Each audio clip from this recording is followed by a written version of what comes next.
తాకట్లో ఉన్న మీ బంగారాన్ని విడిపించి ఆ రోజు ఆన్లైన్ రేటుకి కొంటాం. Sharma gold company. అందరికీ నమస్కారం. నా పేరు మాధురి. మీరు చూస్తున్నది సుమన్ టీవీ నెట్వర్క్. మరి ఫిబ్రవరి 16 నుంచి 28 వరకు ద్వాదశ రాశుల వారికి ఎలా ఉండబోతుందో, వారి ఫలితాలు మంచి చెడుల గురించి తెలియజేయడానికి మనతో పాటు ఉన్నారు ప్రముఖ జ్యోతిష్య పండితులు నందిబట్ల శ్రీహరి శర్మ గురువు గారు. నమస్కారం గురువు గారు. వాగర్థావివ సంపృక్తౌ వాగర్థ ప్రతిపత్తయే జగతః పితరౌ వందే పార్వతీ పరమేశ్వరౌ. ఆదిత్యాయ చ సోమాయ మంగళాయ బుధాయ చ గురుశుక్రశనిభ్యశ్చ రాహవే కేతవే నమః.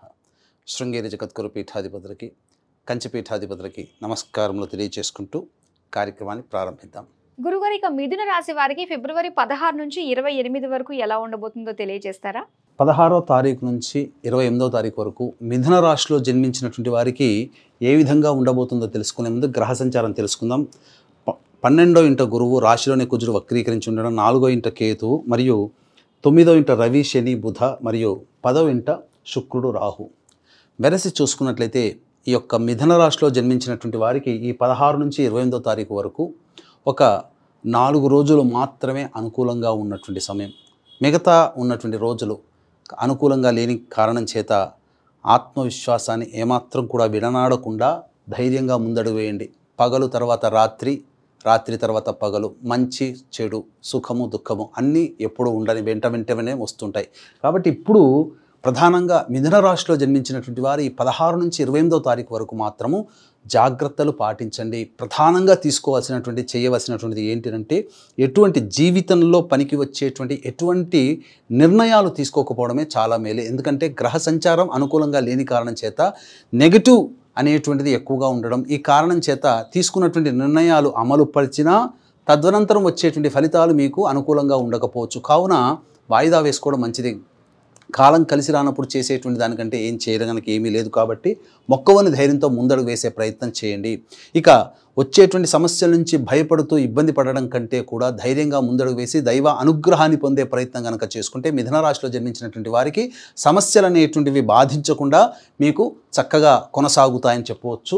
ఇక ముఖ్యంగా చూసుకున్నట్లయితే ప్రధానంగా ఈ యొక్క మిథున రాశిలో జన్మించినటువంటి వారికి మహిళలైతే అనగా రెడీమేడ్ గార్మెంట్స్ నడిపేటువంటి వాళ్ళు, బొటిక్స్, అలాగే బ్యూటీ పార్లర్ నడిపేటువంటి వాళ్ళు, బ్యాంగిల్ స్టోర్స్ నడిపేటువంటి వాళ్ళు, అలాగే ఈ సంబంధించినటువంటి బ్యావరేజెస్ అనేటువంటి వ్యాపారస్తులు అనేటువంటి ఎవరైతే ఉంటారో వాళ్ళకందరికీ కూడాను ధనాదాయం చాలా చక్కగా ఉంటుంది.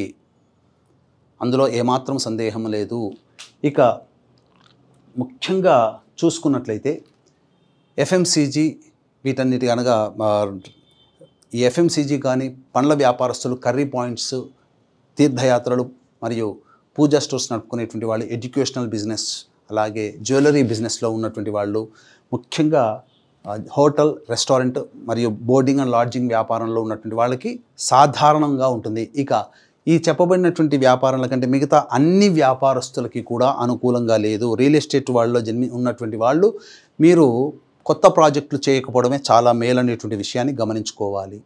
రైతులు మామూలు పంటలు వేసుకోవడమే చాలా మంచిదని గమనించాలి. ఇంకా ముఖ్యంగా లాయర్ వ్యవస్థలో ఉన్నటువంటి వారికి కొన్ని వివాదాలు, సమస్యలు చిక్కుకునే అవకాశం ఉంటుంది. కాబట్టి జాగ్రత్తలు పాటించండి. ఈ మిథున రాశిలో జన్మించినటువంటి మహిళలకి మాత్రము ప్రత్యేకము మీరు అనుకున్నది మొండితనంతోనైనా కానీ సాధించుకోగలుగుతారు. మీకు చక్కటి గురుతర బాధ్యత, మీ కుటుంబంలో మీకు గౌరవ మర్యాదలు పెరుగుతాయి, మాటకి విలువ ఉంటుంది. అలాగే ఈ యొక్క మిథున రాశిలో జన్మించినటువంటి వారికి ప్రధానంగా ఉద్యోగార్థులు ఎవరైతే ఉంటారో మీరు బాగా కష్టపడిన ఫలితం రాకపోవడం, కొంత నిరాశకు గురయ్యే అవకాశాలు ఉంటాయి. ఉద్యోగంలో ఉన్నటువంటి వాళ్ళకైతే తోటి ఉద్యోగస్తులు, అధికారుల యొక్క సహాయ సహకారాలు లేని కారణం చేత కొన్ని ఇబ్బందికర పరిస్థితులు తలెత్తే అవకాశాలు గోచరమవుతున్నాయి. వివాహానికి సంబంధించినటువంటి చేయు ప్రయత్నాలన్నీ కూడాను బెడిసి కొడతాయి. కావున నిరాశ పడకండి. భవిష్యత్తు ముందు మీకు మంచిగా ఉంటుందనేటువంటి గమనించుకొని ప్రయాణం చేయండి. అలాగే ఈ యొక్క విదేశీయానం, విదేశీ విద్యకు సంబంధించినటువంటి చేయు ప్రయత్నాల్లో ఆఖరి రోజులు అనగా 27-28 తారీఖుల్లో మీకు కొంత పాజిటివ్గా మీకు జరిగేటువంటి అవకాశాలు ఉన్నాయి. కాబట్టి మంచి జరిగేటువంటి ఉంటుంది. ఏది ఏమైనప్పటికీ కూడాను ఖర్చులు కూడా అధికంగా ఉండబోతున్నాయి మిథున రాశి వారికి. అవన్నీ కూడాను సద్వ్యయమే అనేటువంటి విషయాన్ని మీరు గమనించుకోవాలి. కాబట్టి జాగ్రత్తలు పాటించండి. ఇక అన్నిటికంటే ముఖ్యంగా ఈ యొక్క మిథున రాశిలో జన్మించినటువంటి వారికి ప్రశాంతత లేని జీవితాన్ని గడుపుతారు. ముఖ్యంగా మానసికంగా ఆనందంగా ఉండలేకపోతుంటారు.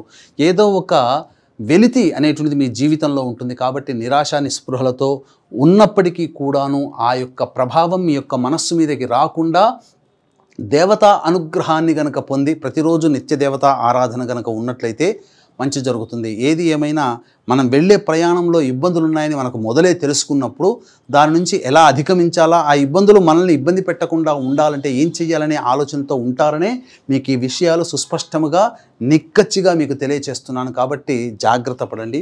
ఇక 16వ తారీఖు నుంచి 28వ తారీఖు వరకు ఈ నెల ఫిబ్రవరిలో ఏ రోజుల్లో ఏ విధంగా ఉండబోతుందో మనం క్లుప్తంగా తెలియచేసుకుందాం. వీక్షించేటువంటి ప్రేక్షకులకి గమనిక, ఈ యొక్క ఫిబ్రవరి 26వ తారీఖు రోజున మహాశివరాత్రి సందర్భంగా సుప్రసిద్ధ కాశీ క్షేత్రంలో జాతకరీత్యా కలుగు విద్య, వివాహ, ఉద్యోగ, దాంపత్య, సంతాన, అనారోగ్య సమస్యల నివారణకి, అలాగే గత జన్మ కర్మదోషాలు ఉండడం వల్లనే ఈ జన్మలలో సమస్యలు ఉంటాయి కాబట్టి కర్మదోష నివారణ తిలహోమాలు మరియు శని ప్రభావం 2025వ సంవత్సరంలో అన్ని రాశుల వారికి విపరీతంగా ఉంది కావున శనిదోష నివారణ హోమాలు, అలాగే రుద్ర పారాయణాలు పర్ హెడ్ 2100 రూపాయలకి చేయించడం జరుగుతుంది. అవకాశం ఉన్న వాళ్ళు కార్యక్రమ తదనంతరం కాంటాక్ట్ చేసి మీ గోత్రనామాలు నమోదు చేసుకోవచ్చు. ఈ యొక్క కాశీలో జరిగే కార్యక్రమం ద్వారా వచ్చే సంవత్సరం శివరాత్రి కల్లా మీ యొక్క సంకల్పం నెరవేరుతుందని చెప్పవచ్చు. ఇక వివరాల్లోకి వెళ్ళినట్లయితే 16, 17వ తారీఖుల్లో గనక చూసుకుంటే జాగ్రత్తలు పాటించండి. వాహనాన్ని నడిపేటప్పుడు జాగ్రత్తలు పాటించాలి. తల్లిగారి ఆరోగ్యం పట్ల శ్రద్ధ వహించాలి. వాహన మరమ్మతులకి, గృహ మరమ్మతులకి ఖర్చులు అధికంగా చేస్తారు. ఎంత పని చేసినా మీకు ఎవరి వల్ల మీ వల్ల కూడా సంతృప్తి అనేటువంటిది లేకపోవడం వల్ల కొంత నిరాశకి గురయ్యే అవకాశాలు గోచరమవుతున్నాయి. ఇక 18, 19, 20వ తారీఖులో కనుక చూసుకున్నట్లయితే మీకు ప్రధానముగా అనారోగ్యము జరిగేటువంటి అవకాశం ఉంది కావున జాగ్రత్తలు పాటించండి. అలాగే మీ యొక్క మనస్సు ఆందోళనగా ఉండడము, ఏ పని చేయాలన్నా అన్ని ఆలోచనలకే పరిమితం అవ్వడం, ప్రాక్టికల్గా ఇంప్లిమెంటేషన్కి రాకపోవడం, తద్వారా వృధా కాలయాపన జరిగేటువంటి అవకాశం ఉంటుంది. స్నేహితులతో కొంత వాగ్వివాదాలు చోటు చేసుకునే అవకాశాలు గోచరమవుతున్నాయి. ఇక 21, 22వ తారీఖుల్లో కనుక చూసుకున్నట్లయితే పెద్దల యొక్క సహాయ సహకారాలతో మీ పనులని పూర్తి చేసుకుంటారు. రాని బాకీలు వసూలవుతాయి. గృహంలో సంతోషకరమైనటువంటి వాతావరణాన్ని పొందుతారు.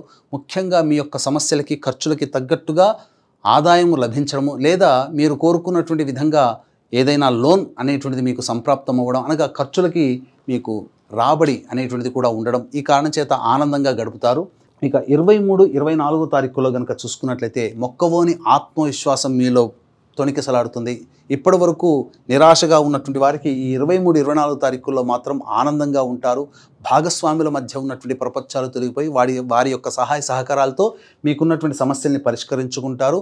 ముఖ్యంగా కుటుంబ సభ్యులతో ఆనందంగా గడుపుతారని చెప్పవచ్చు. ఇక 25, 26వ తారీఖులో కనుక చూసుకున్నట్లయితే మానసికమైనటువంటి సంఘర్షణ అధికంగా ఉంటుంది.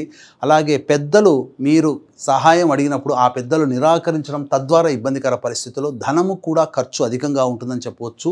ఆరోగ్యం పట్ల శ్రద్ధ వహించాల్సినటువంటి పరిస్థితి, ఇండైజెషన్ ప్రాబ్లంకి గురయ్యే అవకాశం ఉండడం, అలాగే ఒక జిగ్జాగ్ వ్యవస్థలాగా ఉండడం, ఏ పని చేయాలన్నా ఆనందంగా మనస్సు ప్రశాంతంగా లేని కారణం చేత ఇబ్బందికర పరిస్థితులు 25, 26 తారీఖులో గోచరమవుతున్నాయి. ఇక 27, 28వ తారీఖుల్లో గత 2 రోజుల వల్లనే మానసికమైన ప్రశాంతత లోపిస్తుంది. అన్నిటికంటే మించి చేయు వృత్తి, ఉద్యోగ, వ్యాపారాల్లో ఏదో జరగబోతుందనే ఒక ఆందోళన అనేటువంటిది ఉంటుంది. ఈ 27, 28వ తారీఖుల్లో మీరు ఇంతకుముందు పెట్టుబడి పెట్టినటువంటి వాటికి సంబంధించినటువంటి నష్టాల వార్తను మీరు వినాల్సి వస్తుంది. లేదా 27, 28వ తారీఖుల్లో మీరు ఏదైనా కనుక పెట్టుబడిలో ఉన్నట్లయితే అది వాయిదా వేసుకోవడం చాలా మేలనేటువంటి విషయాన్ని గమనించుకోవాలి.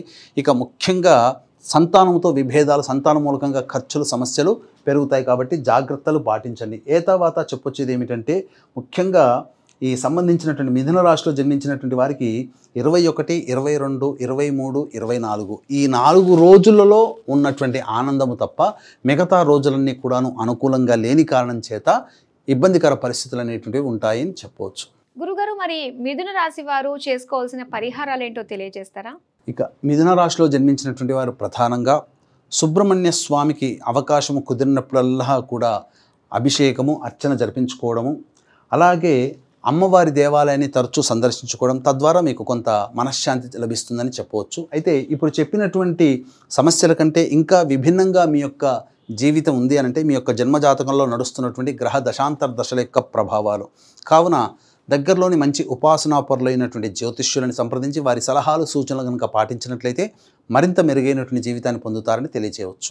మిథున రాశి వారి పరిహారాలు అలాగే వాళ్ళు చేసుకోవాల్సిన పరిష్కార మార్గాల గురించి తెలియజేసినందుకు ధన్యవాదాలండి. సర్వం శ్రీ ఉమామహేశ్వర పరబ్రహ్మార్పణమస్తు.